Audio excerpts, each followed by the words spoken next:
মাননীয় আমাৰ মন্ত্ৰী মহোদয় ৰামেশ্বৰ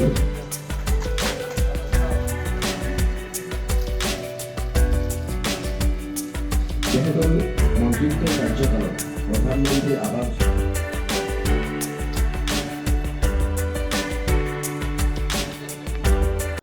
ভাৰতীয় জনতা পাৰ্টীৰ যিহেতু মই 1992 চনতে যোগদান কৰিছিলোঁ আৰু ভাৰতীয় জনতা পাৰ্টীৰ মোৰ পৰিচয় ভাৰতীয় জনতা পাৰ্টীৰ অবিহনে ৰঞ্জিত কুমাৰ দাসৰ কোনো পৰিচয় নাই আৰু সেইকাৰণে আজি মই অসম বিধানসভাৰ অধ্যক্ষ হিচাপে নিৰ্বাচিত বা মনোনীত হোৱাৰ পিছত যিহেতু দলে যিহেতু মোক এই পৰিচয়টো আগুৱাই দিছে যাৰ কাৰণে আজি ভাৰতীয় জনতা পাৰ্টীৰ ৰাজ্যিক সমিতিৰ কাৰ্যালয়লৈ আহি কাৰ্যকৰ্তাসকলৰ লগত মত বিনিময় কিছু কৰিলোঁ বিভিন্ন লগত চাহ চিনাকি হ'লোঁ আৰু তেওঁলোকে মোক সম্বৰ্ধনা জনালে আৰু সম্বৰ্ধনাৰ উত্তৰত আগন্তুক দিনত এই দলটোক আৰু আগুৱাই নিয়াৰ কাৰণে সকলোকে সমৰ্পিত মনোভাৱেৰে আগন্তুক দিনত কাম কৰি যোৱাৰ কাৰণে মই আহ্বান জনাইছোঁ আৰু ভাৰতীয় জনতা পাৰ্টীৰ যিহেতু আমি এটা কথা সকলোৱে জানো যে nation first party next individual last গতিকে নেশ্যন বুলি ক'লে আমি সমাজৰ কথা কওঁ গতিকে সমাজৰ যাতে আমি কাম কৰি আমি যাব পাৰোঁ আমাৰ যি পণ্ডিত দীনদয়াল উপাধ্যায় যি কথাষাৰ কৈছিলে অন্তোদয়ৰ কথা কৈছিলে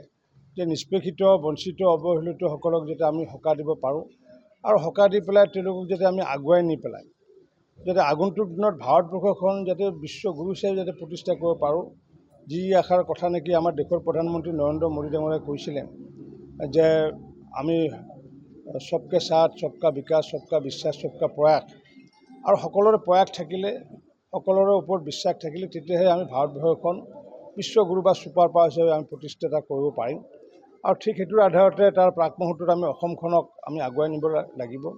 মাননীয় মুখ্যমন্ত্ৰী ডক্টৰ হিমন্ত বিশ্ব শৰ্মা ডাঙৰীয়াই অসমখন আগুৱাই নিয়াৰ কাৰণে যি যৎপৰোনাস্তি চেষ্টা চলাই আহিছে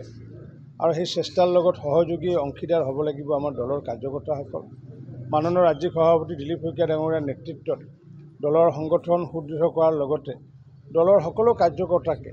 একত্ৰিতভাৱে আগুৱাই নিয়াৰ কাৰণে যি নেতৃত্ব প্ৰদান কৰি আহিছে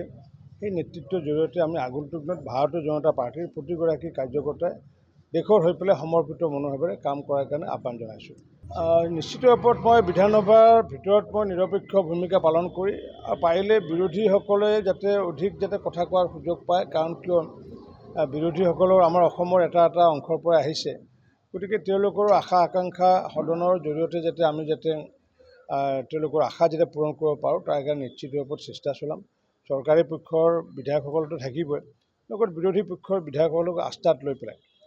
মই আজি আহ্বান জনাইছোঁ বিধানসভাৰ মজিয়াত মাননীয় মুখ্যমন্ত্ৰী ডাঙৰীয়াৰ যি চৰকাৰখনক মডেল হিচাপে ইতিমধ্যে বহুকেইখন ৰাজ্যই লৈছে যাতে আমি আগন্তুক দিনতো যাতে অসম বিধানসভাখন যাতে এটা মডেল যাতে হয় ভাৰতৰ ভিতৰত আৰু তাৰ কাৰণে সকলোৱে যাতে অনুকৰণ কৰে যে অসমৰ বিধানসভাখনত এনেকুৱাকৈ সুস্থিৰভাৱে কাম কাজসমূহ পৰিচালিত হয় তেনেকুৱা মডেল হিচাপে দাঙি ধৰিব পাৰোঁ তাৰ কাৰণে মই বিৰোধী বা চৰকাৰী সকলো পক্ষৰে মই বিধায়কসকলৰ সহায় সহযোগ বিচাৰিছোঁ আৰু লগতে মিতব্যয়ী হোৱাৰ কাৰণে প্ৰয়াস চলাম যাতে অনাহকত যাতে টকা পইচা খৰচ কৰিবলগীয়া নহয় যিকোনো সময়ত চাহ মেলৰ সময়ত মিঠাই আদিৰ পৰিৱৰ্তে যাতে আমি থলুৱা যাতে সামগ্ৰী আমি যাতে ব্যৱহাৰ কৰিব পাৰোঁ তাৰ কাৰণে প্ৰচেষ্টা চলাম আৰু তাৰ প্ৰচেষ্টা অহাকাইলৈৰ পৰাই হ'ব অহাকাইলৈ যিহেতু গৱৰ্ণৰৰ যিহেতু বক্তব্য থাকিব গৱৰ্ণৰৰ বক্তব্যৰ পিছত যিহেতু চাহ বিৰতি থাকিব আৰু চাহ বিৰতিত এইবাৰ মিঠাইৰ পৰিৱৰ্তে থলুৱা আমাৰ যি এজ বিস্কুট বা কুকিজ বুলি কয় বা বৰপেটা ভাষাত হাঠা বুলি কয় বা আমাৰ নাৰিকলৰ পিঠাই হওক বা তিলৰ পিঠাই হওক থলুৱা সামগ্ৰীৰে আমি আপ্যায়ন কৰা আমি ব্যৱস্থা ইতিমধ্যে অহাকালিৰ পৰা কৰিম